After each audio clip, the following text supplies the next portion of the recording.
Hello there, my name is Dr. Maitland Hislop and I'm an author, a non-executive director, a chartered marketer of some 25 years standing and an academic. And may I wish you first a very happy new year, and I hope all of you who watch this stay safe and well throughout this challenging year, another challenging year. This is video number 3 in my YouTube channel, and it's the first in what will be around 12 videos on resilience.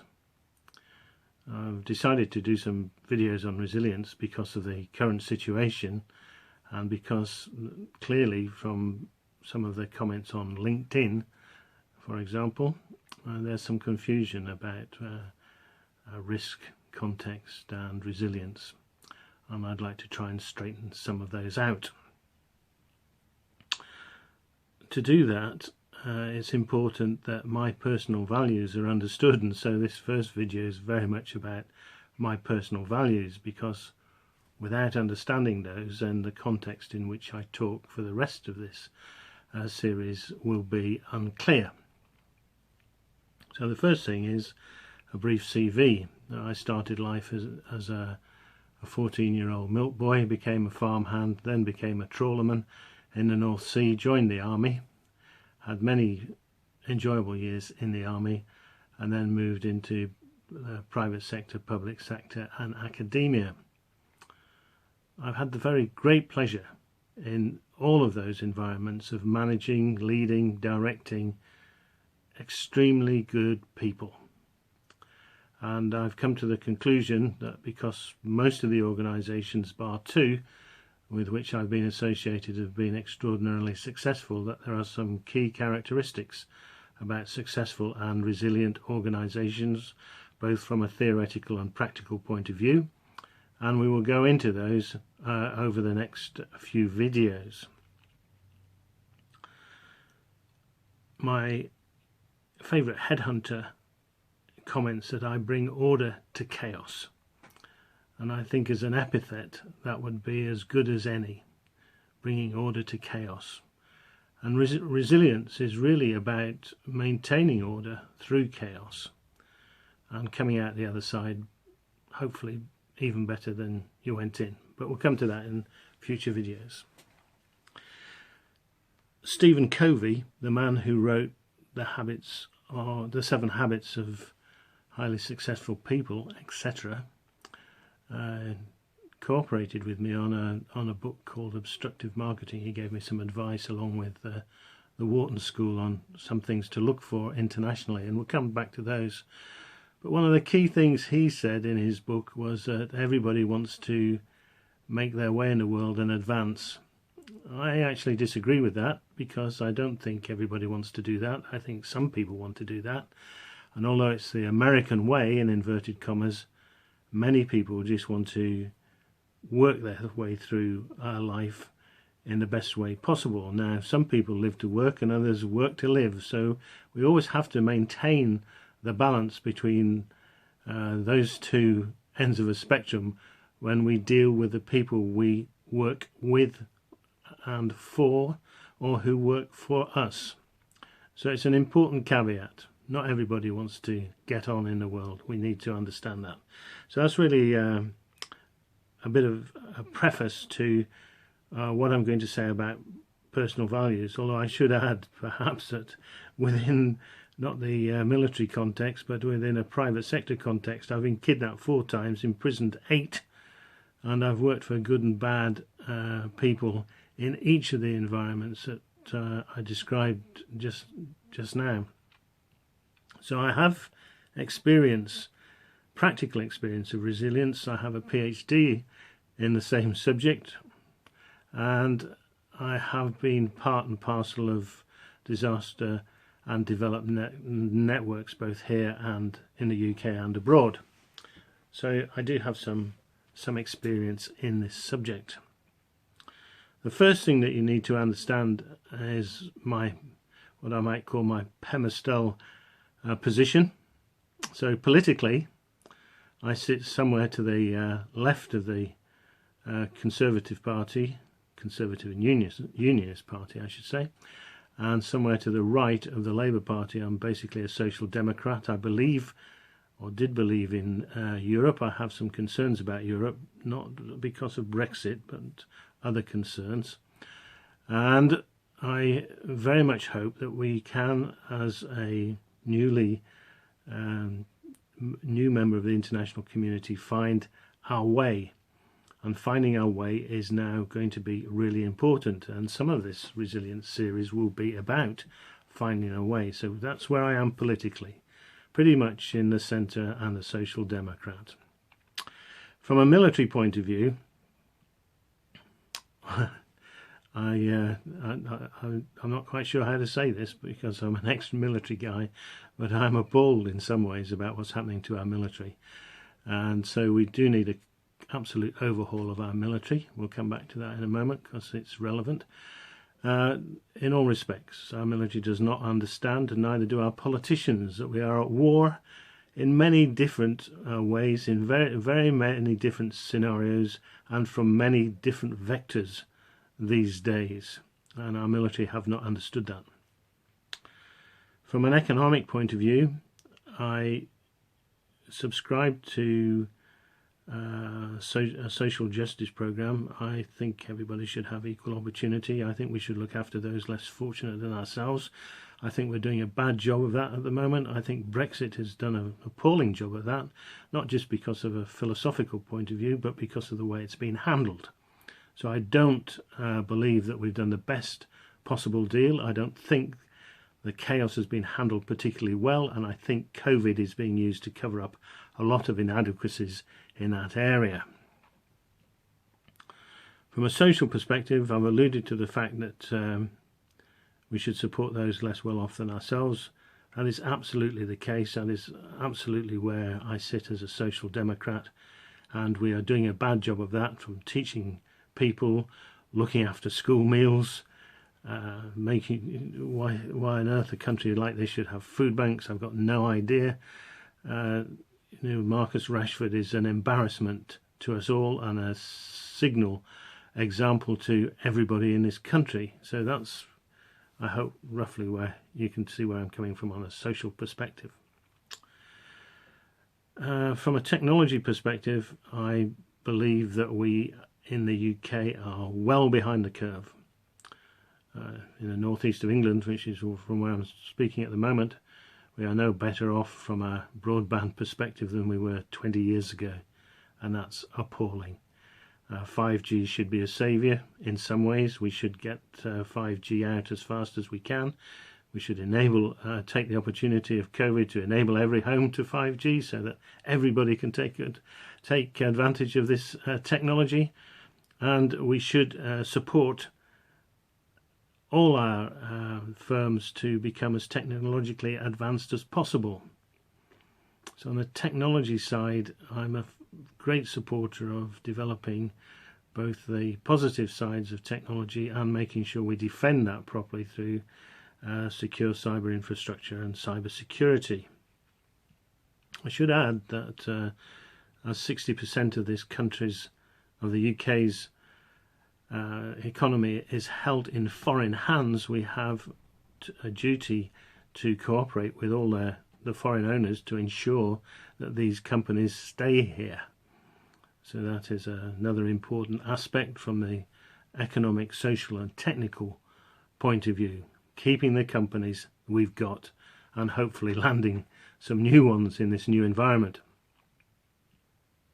From an environmental point of view, I think we should become leaders not only within a green economy, but also in terms of cleaning up our oceans, cleaning up our countryside, and helping others clean up theirs. We should always leave a better place to our children than we inherited. From a legal perspective, I am as appalled as I was under the military heading with where we are. I think we've lost our place in the international legal community. I think we need to regain that. I think there are some ways in which we can regain that, and I very much hope that our domestic legal system can be overhauled to protect those who are most vulnerable in our society, which it does not at the moment. So that's, I hope, a quick overview of where I sit from a political, military, economic, social, technical, environmental and legal perspective. In some ways, as we will see, I have some quite controversial reviews in each of those areas. As a young man, I tried to find a set of values to define the way in which I wanted to go.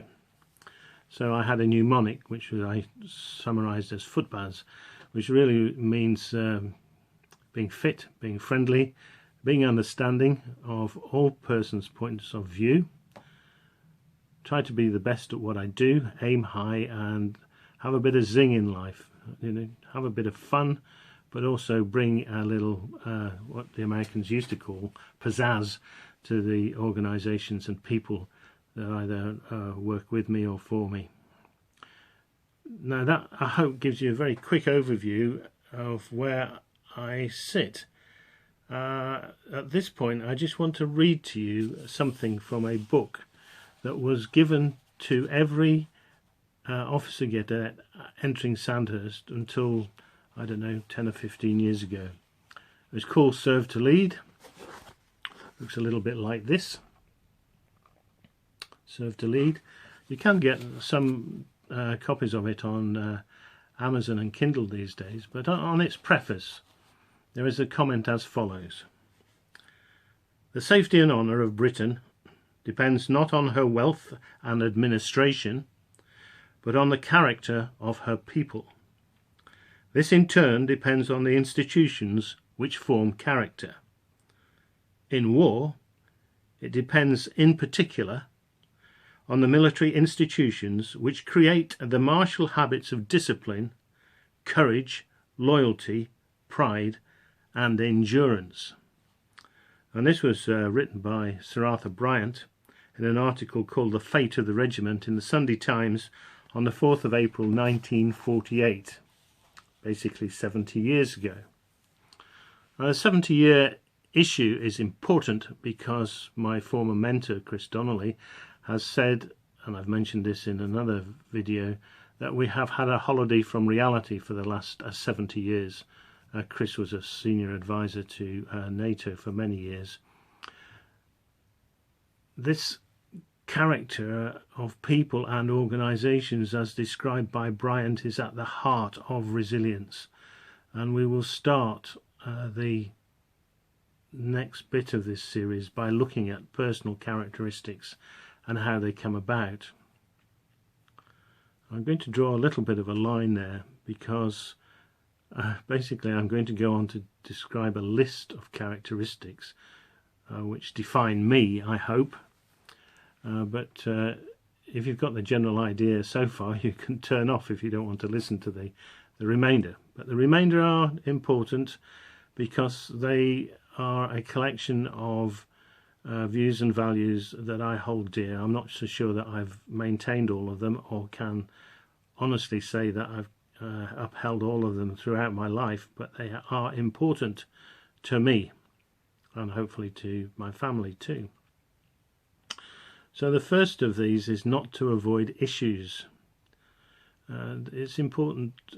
Issues really do tend to get out of hand, as we've seen over the last few months. Nobody's got a grip of the issues, so a lot of people have avoided issues. This runs through the NHS, the government, and elsewhere. So don't avoid issues. You've got to meet the issues head on. You're not going to get anywhere in a crisis situation by not dealing with the issues head on. You have to build trust and understanding with not only your staff but also your seniors and also your clients, whoever they may be. I'm pretty good at I have been pretty good at building trust and understanding with those who work for me. I'm not so sure that I've done the same for those I've worked for. I can be difficult to manage. Everybody has to work hard and be a completer finisher. If you're not a completer finisher, particularly in this resilience field, then nothing will happen. You can't, if I may use the phrase, bullshit your way through it. There's a lot of that going on at the moment. And just as an aside, many of the people who have great experience in this field, and another reason for doing this set of videos, are being ignored by the government. People who are world class. Now, I'm a member of 2 disaster and development networks populated by people who are world class and British, but none of them are being asked by SAGE or any equivalent of SAGE to participate in managing this crisis. Be persistent. If you're not persistent, then things will not happen. Try and be flexible. Flexibility is an important characteristic, as long as it's not overdone.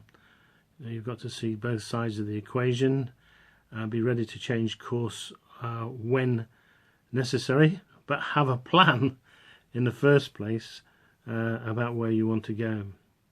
Don't assume. As the old phrase saying, assumptions make an ass of you and me. And that's true, and it's true in this crisis, and within building a resilient organisation, then you have to understand the context in which you're operating and try and remove any assumptions which may get in the way, or at least understand them. Communicate and listen. Be a good wife. Listen to your husband and then tell him what to do, so to speak. But communicate and listen. Try and be a good communicator, and try and be an even better listener. If successful, help others. This is important because that helps you to build good teams. Not everybody in the team is going to be successful to begin with. If you're doing okay, try and help the others along. Equally, if your team's successful, try and help other teams along. Equally, if you're personally successful, try and give some aid to those who are less fortunate than yourself.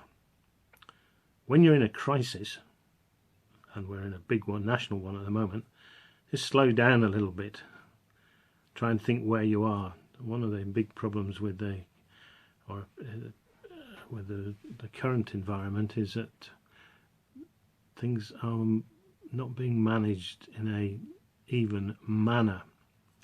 So there's a phrase which was used by Sir Clive Woodward during a successful World Cup rugby win in the early 2000s, which was thinking correctly under pressure.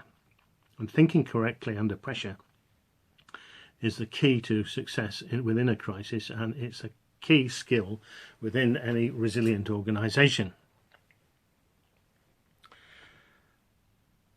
When you have to make tough decisions, which you will have to do in a crisis or when building a resilient organisation, have some compassion. People get hurt, and there has to be a good way of letting them down. You have to make tough, sometimes ruthless decisions, but try and be as compassionate as possible. Just as you are expected to work hard, expect others to work hard. That's what they get paid to do. And if they're not working hard enough, pressure them to work hard. If they're not delivering, pressure them to deliver.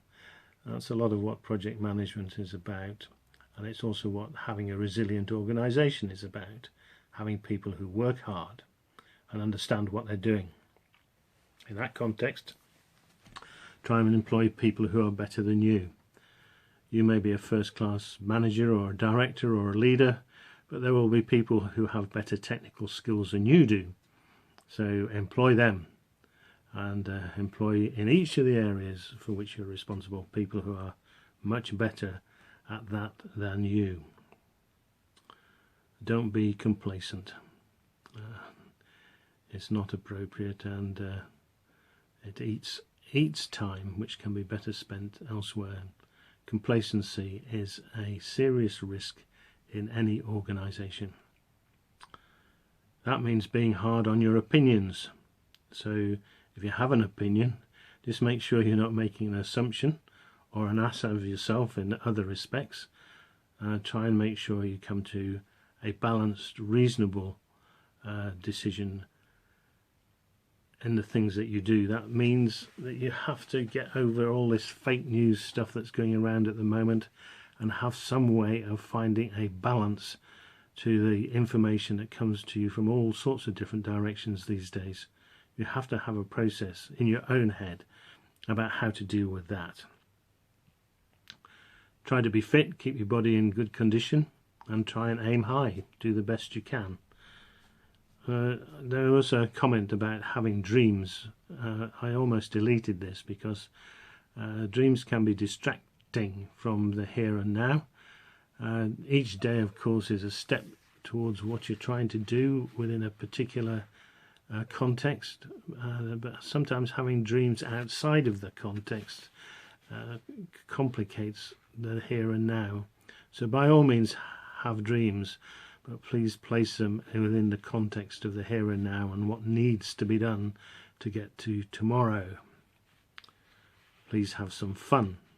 Life is supposed to be fun. A lot of places have lost a sense of fun. They've lost a sense of humour. They've lost the sense of role play.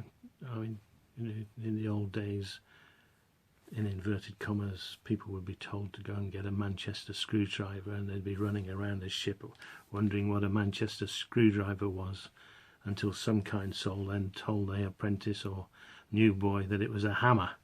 So, you know, these sorts of things and jokes and so forth that used to be pretty run-of-the-mill in employment situations have disappeared, and so with it has gone a sense of fun, a sense of development, a sense of character building.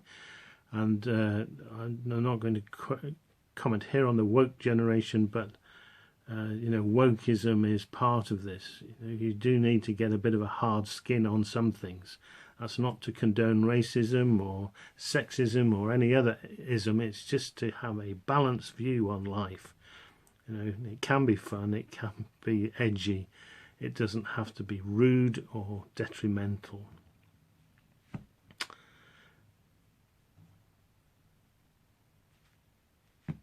If you're lucky to have 12 friends or lovers in a life, you're lucky, who are permanent to your world.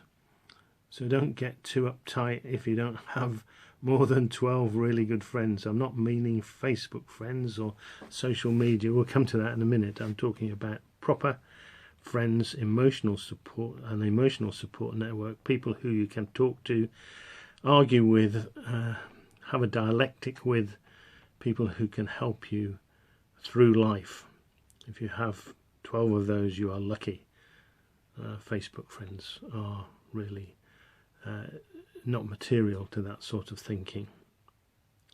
In the same sort of vein, try and identify the difference between love and lust. Love is a very long-lasting and complete emotion and support, and can be from men or women, or men, women, transgender. Anybody can provide that sort of love to any individual, and is different from lust.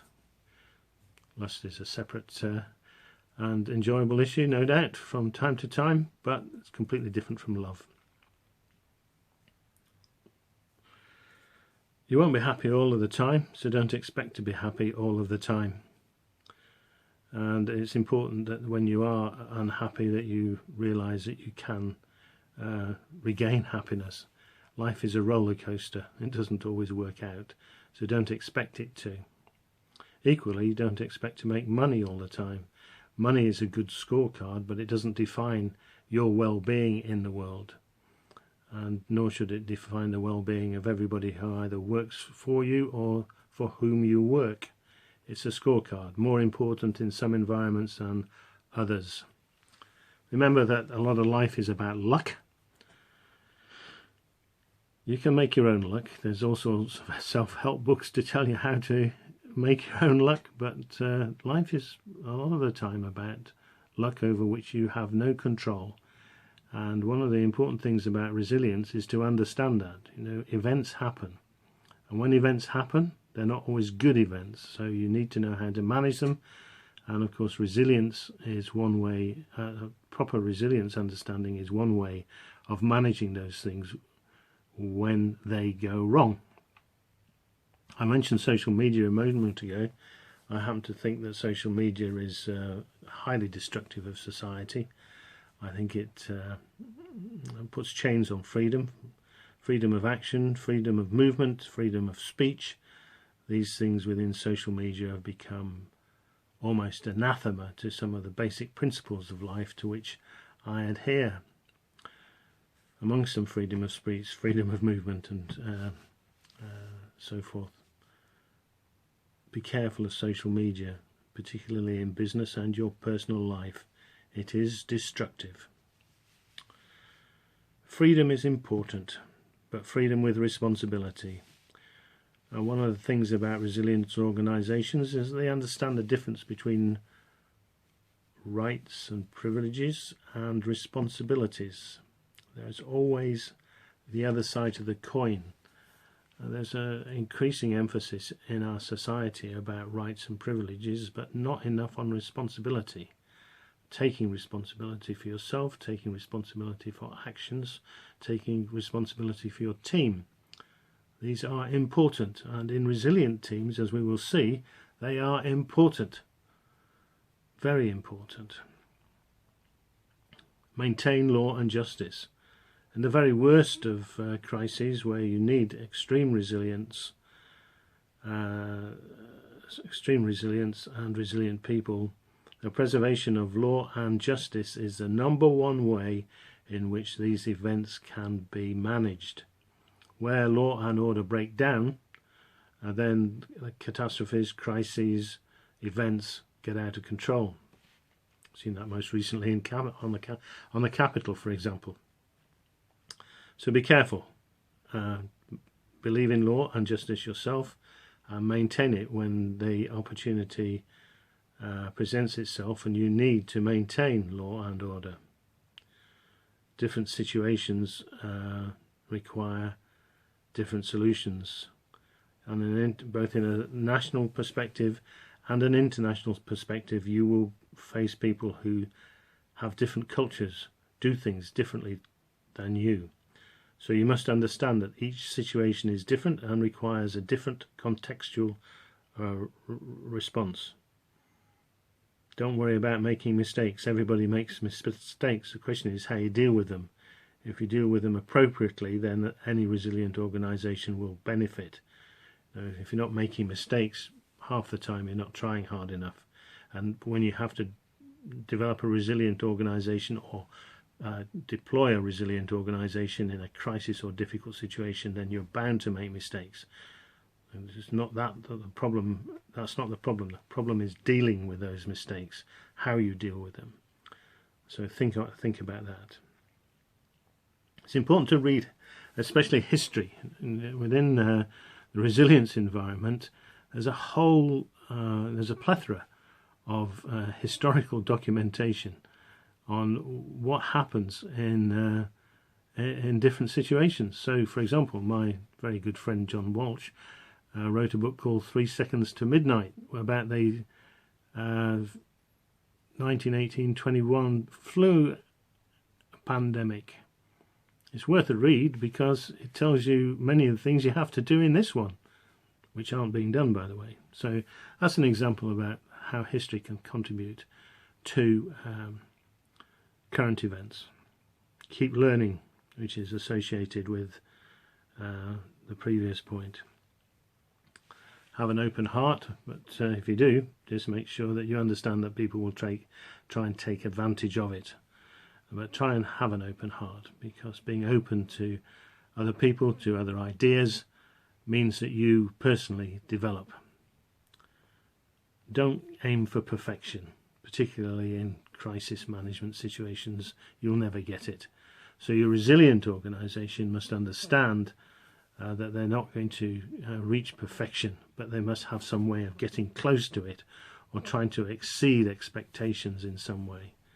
Perfection is a bit like best practice, and one of those strange words which in some ways don't really mean anything because you can't actually get there. And best practice is almost like a rear view mirror in my view, because things have always moved on from best practice. Try and practice good manners. This is important in an international situation. It's also important nationally, and is important in your teams. Good manners are important all the time.